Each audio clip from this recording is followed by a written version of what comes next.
going back to 77, when you started in Formula One, you going back to 95, 3 drivers from 95 and from 77 up to nowadays, if you had to put them in order, what would be your pick?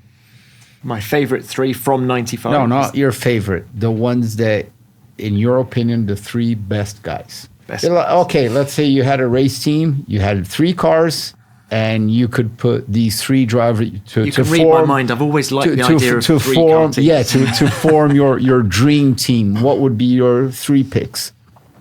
Oh, give me a second. And I only want to know from 95 until now, because it was when you were directly involved, and you from 77. So you can't say Fangio. Okay, so my era, I have to say Michael Schumacher. Just what a hero. So quick, but what I loved about him was the way he galvanized the teams he raced for, particularly Ferrari. It's sort of legendary around there, the way he got that team functioning as a team.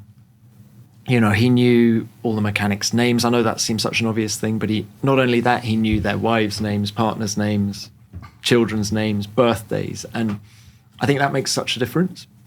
So, and I just found him so exciting on track. You know, do I think Michael was as fast as Ayrton Senna? No, over 1 lap. But do I think he was just, if he was 99.9% of Senna, he could do that for 72 laps. And I had huge respect for him. And I'm, do you know what, just to bring it on to today, I'm sort of reminded of Michael when I look at Max Verstappen now. The sort of the ruthless streak, the way that it seems the Red Bull now, only one guy can drive it. It reminds me of the Benetton in the mid-90s, in sort of 94, 95. None of Michael's teammates could drive that thing anything like as well as he could. So Michael would be in my team. I would then, I mean, you have to put Max in it if we're going for the best 3 drivers since then.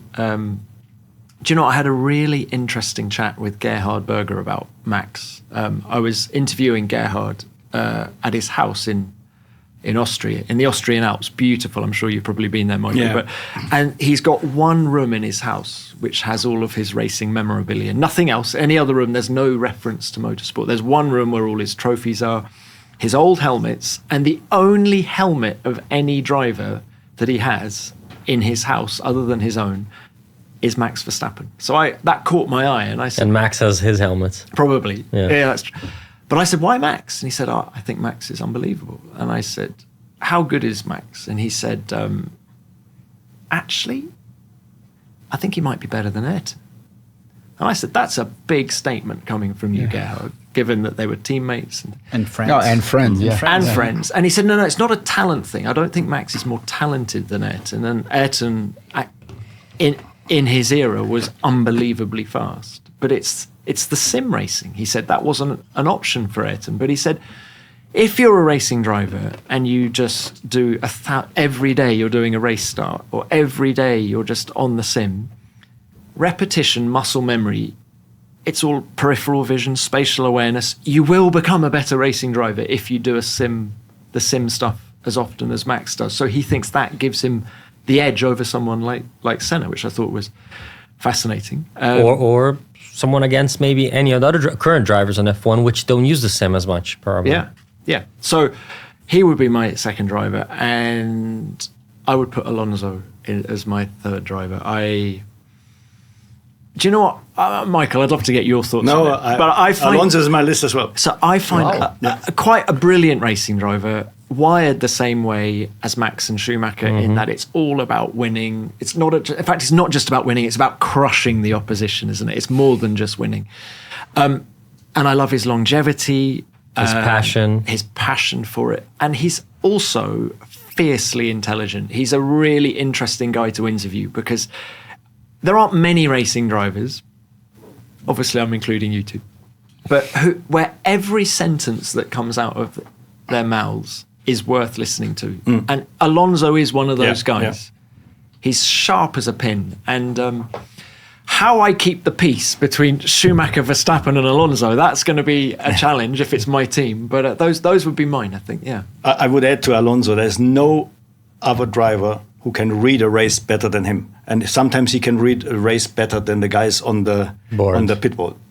I mean, the most incredible thing for me was when he lost the championship in 2010 against Sebastian.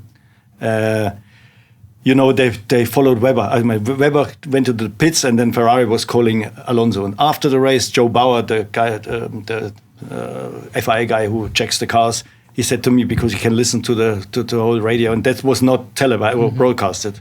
He said, Alonso was saying on the radio when they were calling him in, guys, we are racing the wrong guy. He saw it before Ferrari, that the real enemy was Vettel and not Webber in this race.